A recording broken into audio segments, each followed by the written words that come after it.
It begins! Welcome now to the Tomb of Horrors! I'm JayArr. I'm StableAbe.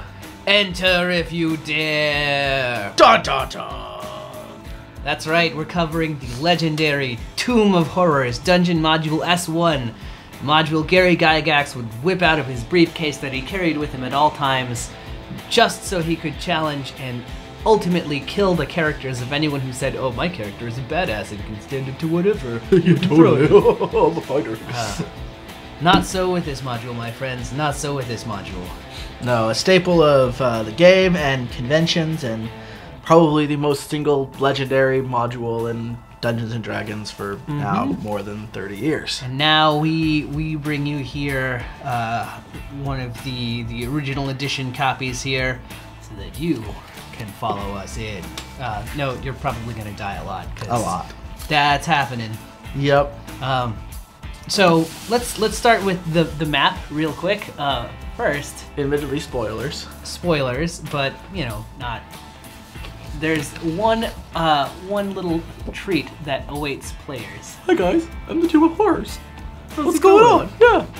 See, this shows you that it's going to be a friendly dungeon. This shows you just how much you're gonna die. Yep. So let's move along.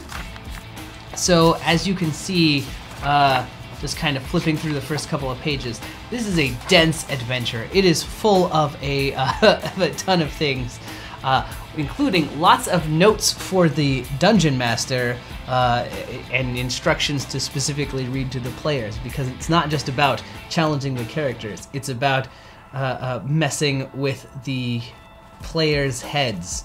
In fact, I would say that's the main point of the Tomb of Horrors. This is unlike most other adventures, and probably why it's been so popular, if I can use that particular term, Sure. or so long-lasting, is that the challenges from the Tomb of Horrors don't really come from monsters or combat. There is some of that in here, but this is really much more of a mental game, where you're trying to think through puzzles and problems, and not just, well, how do I get flanking on that monster, or how do I use even the right weapon to fight that monster. It's you're fighting the tomb, not the inhabitants of the tomb. Right. Sometimes fighting the monster may be the mistake. Indeed. So for instance, one of the moments we're talking about right as you go in.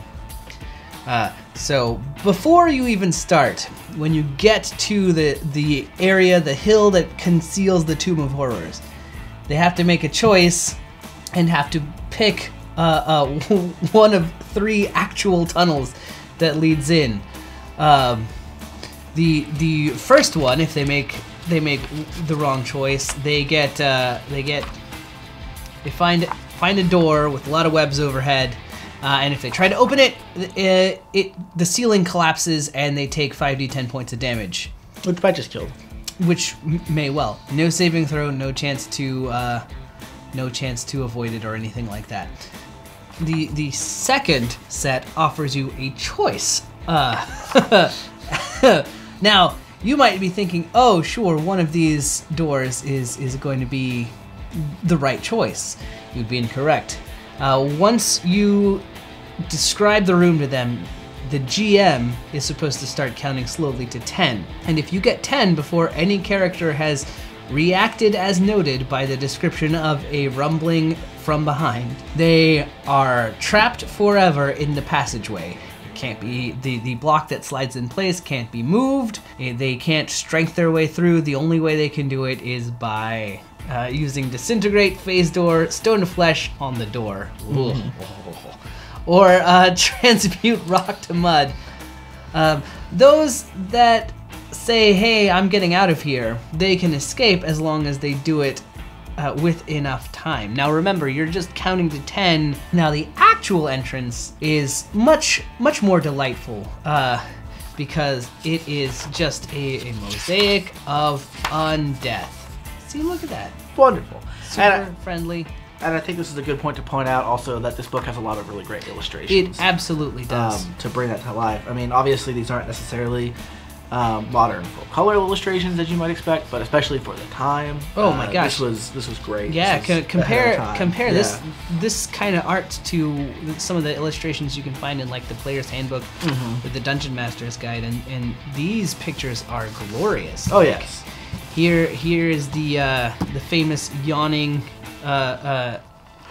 sphere of annihilation. It is just a gaping maw that leads to utter destruction. Some sort of yawning portal, almost. Oh! Speaking of, you can also find this module in the new Dungeons & Dragons book, the Tales from the Yawning Portal, which we have right here. And it's pretty much word for word a version of literally the word for word yeah. in a lot of cases, yeah. All they've done is updated traps, so like where this guy is getting shot with an arrow through an illusory wall, or it might be a spear, I forget. There are rules for how exactly it attacks and updated rules for how much damage it does. And I would say that the modern one is a little less deadly too. A little bit. There's much fewer you just die with no save things because that doesn't really happen in modern D&D as much. Although there are some. Are in there. There are yes. some, definitely. One of the rooms, this is perhaps my favorite, there are 3 chests. Now you might be thinking one of these is the right choice. Incorrect. They're all the wrong choice. As you can see, one is a box of snakes, which is a running theme throughout the Tomb of Horrors. Mm-hmm. There are chests that contain asps just everywhere. Why does it always have to be snakes? What do they eat? I don't know. Players, apparently. This one looks pretty happy, I gotta say. He's kind of like a little bit grin. He does. He could be like a star in Disney animated movie. I think so. Yeah. He's this is Disney's Snakes. Yeah, snakes. I mean, these guys don't look as happy, but like that guy.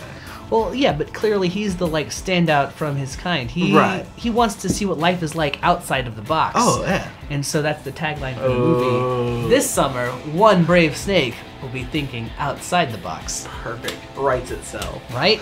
Hey Pixar, we're our rates are reasonable. Yes. You open this chest, you get shot by darts. You open this one, you get hit. There is a giant skeleton that gets magically teleported, and he always goes first. It's because Gary Gygax said so. And he's not hiding in the chest. No, he's teleported there. Yes.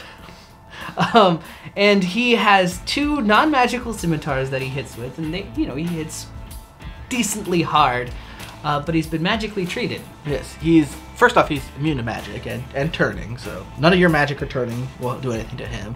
Then in addition, all edged weapons only do a single point of damage per hit, whereas like bludgeoning, bashing weapons do the full amount. Right. So this was obviously a little bit different back then, but it's not just resistance. It's not like half damage or anything. No, they just do 1 hit point of damage, and he's got 32 hit points. Yes. So unless you have a club or a mace or something lying around, I hope you can go 32 rounds, or if you've got a party of 4, 8 rounds. Yeah, and before he not kills easy you. to hit either. He's got a fairly decent AC. He's got an AC of 2. So already we can see that this is really the comedy of horrors. It's comedy and horror comes in 3s. Exactly. And there's a lot of times where you're presented with choices, and I mean, you can think it through, but sometimes it's just random luck whether your party just dies. Yeah, or survives. sometimes it definitely seems like, well, okay, for instance, let's go through to the irritated room. Right. And let me hold on for a minute. Let me zoom in here. Zoom in and enhance. Zoom in and enhance. Zoom in and enhance. All right.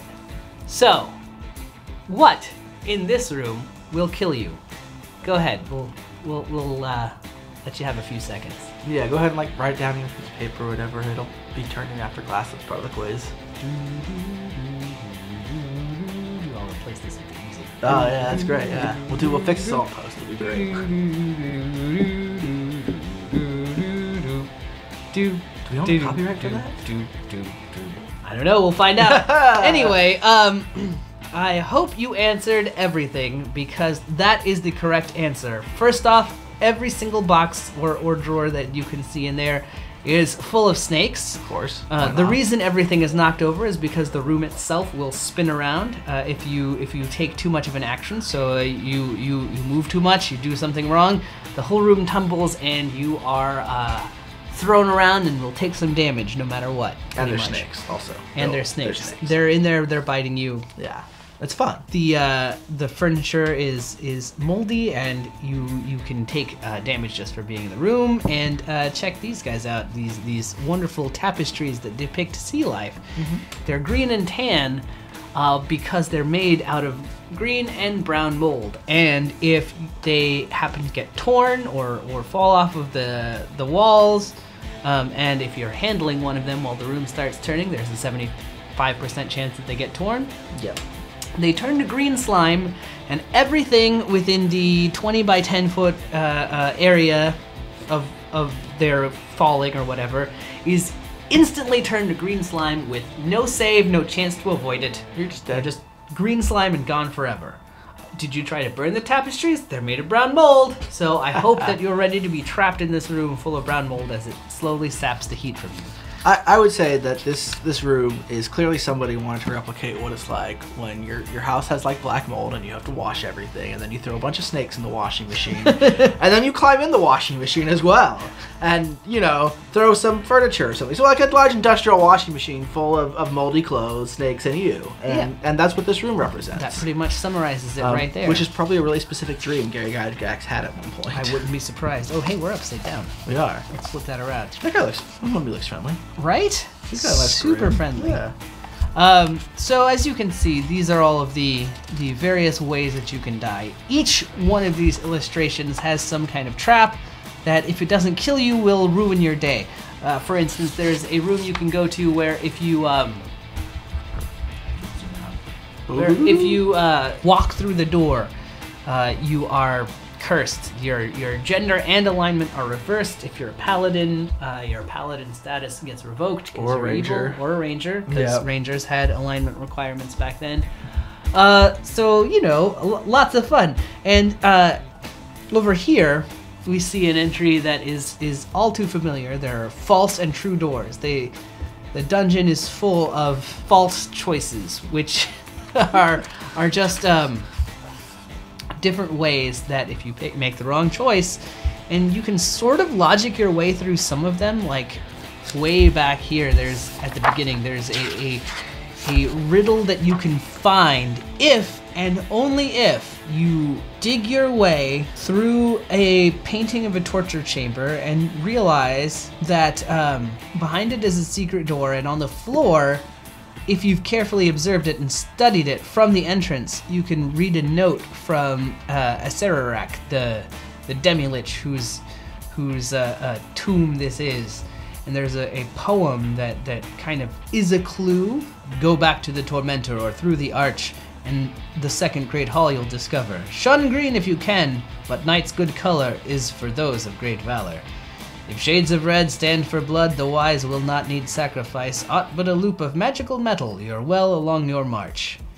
And that kind of corresponds to stuff that's happening along the way. But you may never find that, and even if you did, a lot of it's kind of oblique anyway. Most of the hints are very oblique or very subtle in this.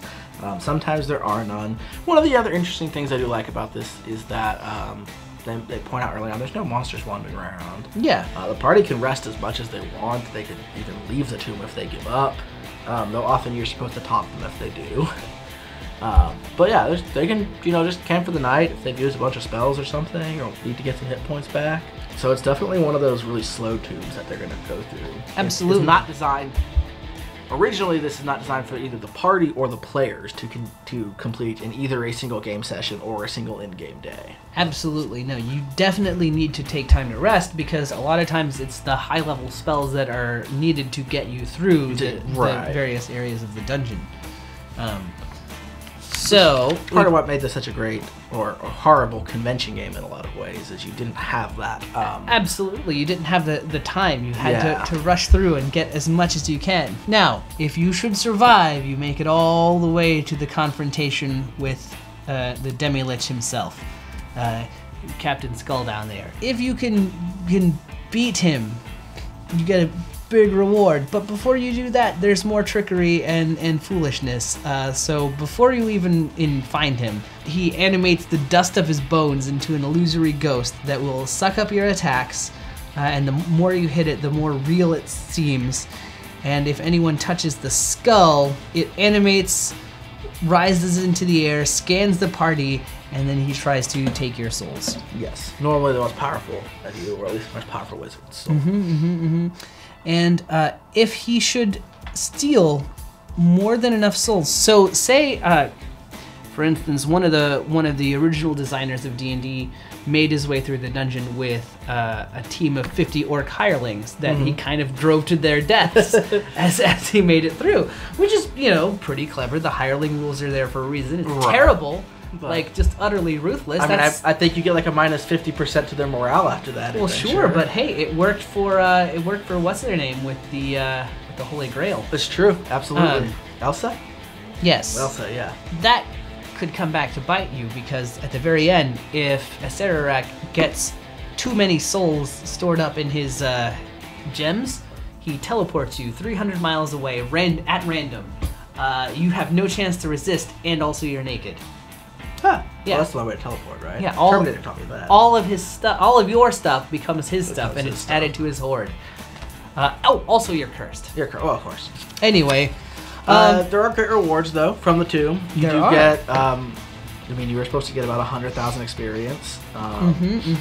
There's a plethora of treasure here. Yeah.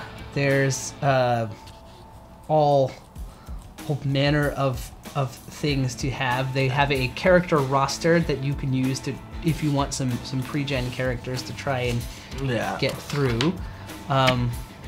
But yeah, that's it. That's the Tomb of Horrors. It's short, but it takes a while to get through. If you do. Anyway, I've been JayArr, and I'm StableAbe. have a great day, guys.